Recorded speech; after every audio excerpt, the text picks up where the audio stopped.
Gas വില വർധനവിൽ പ്രതിഷേധം ശക്തം. മെയ് 6-ന് ഹോട്ടലുകൾ അടച്ചിട്ട് പ്രതിഷേധിക്കാനാണ് ഹോട്ടൽ ആൻഡ് റെസ്റ്റോറന്റ്സ് അസോസിയേഷന്റെ തീരുമാനം. 19 കിലോ ഭാരമുള്ള LPG വാണിജ്യ സിലിണ്ടറിന് 993 രൂപയാണ് കൂട്ടിയത്.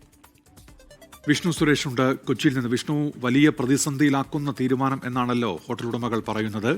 എങ്ങനെയാണ് അവർ ഇനിയും ഈ പ്രതിഷേധ പരിപാടികൾ ആലോചിക്കുന്നു? Vishnu, good morning.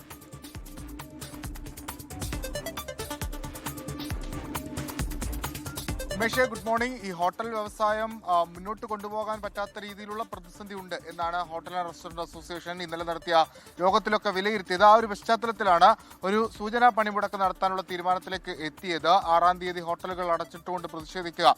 അതിനുശേഷവും ഈ വില കുറയ്ക്കാനുള്ള നടപടിയിലേക്ക് പോയില്ലെങ്കിൽ കുറച്ചുകൂടി കടുത്ത പ്രതിഷേധങ്ങളിലേക്ക് പോകാനാണ് നിലവിൽ അവരുടെ തീരുമാനം. അതിനൊരു പ്രധാന പ്രതിസന്ധിയായി ചൂണ്ടിക്കാണിക്കുന്നത് കഴിഞ്ഞ 4 മാസത്തിനിടയിൽ 444 രൂപയുടെ വർധനമാണ് ഈ വാണിജ്യ സിലിണ്ടറുമായി ബന്ധപ്പെട്ട് ഉണ്ടായിട്ടുള്ളത്. അത് കൊച്ചിയിൽ മാത്രം ഇന്നലെ 993 രൂപ വർദ്ധിച്ചു. അതായത് ഒരു വാണിജ്യ സിലിണ്ടർ ലഭ്യമാകണമെങ്കിൽ 3085 രൂപയാണ് കൊച്ചിയിൽ ഒരു ഹോട്ടൽ ഉടമ നൽകേണ്ടത്. സാധാരണ ചില ഹോട്ടലുകൾ 1-2 ഒക്കെ സിലിണ്ടറുകൾ ഒരു ദിവസം തന്നെ വേണം. അങ്ങനെയാണെങ്കിൽ അവരുടെ മൊത്ത വരുമാനത്തെയും ആകെ ബാധിക്കുന്ന ഒരു സാഹചര്യമുണ്ട്. ഇനിയിപ്പോൾ ഈ വില കുറച്ചില്ലെങ്കിൽ, അതായത് സിലിണ്ടറിന്റെ വില കുറച്ചില്ലെങ്കിൽ സ്വാഭാവികമായും അടുത്ത നടപടി എന്ന് പറയുന്നത് ഈ ഹോട്ടൽ ഉണ്ടാക്കുന്ന വിഭവങ്ങളുടെ വില കൂട്ടുക എന്നുള്ളതാണ്. അത് സാധാരണ ജീവിതത്തെ വലിയ രീതിയിൽ ബാധിക്കും. പ്രത്യേകിച്ച് കൊച്ചി പോലുള്ള നഗരങ്ങളിലൊക്കെ ഒരുപാട് ഫ്ലോട്ടിംഗ് കമ്മ്യൂണിറ്റി ഉള്ളതാണ്.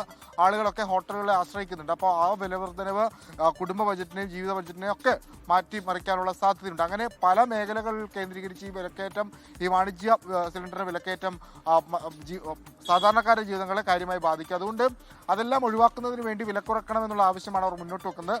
അതിന്റെ ആദ്യപടിയായാണ് ഈ പ്രതിഷേധം സംഘടിപ്പിച്ചിട്ടുള്ളത്, കടയടച്ചിട്ടുള്ളത്. ഉന്മേഷ. വിഷ്ണു സുരേഷാണ് കൊച്ചിയിൽ നിന്ന് വിവരങ്ങൾ നൽകിയത്.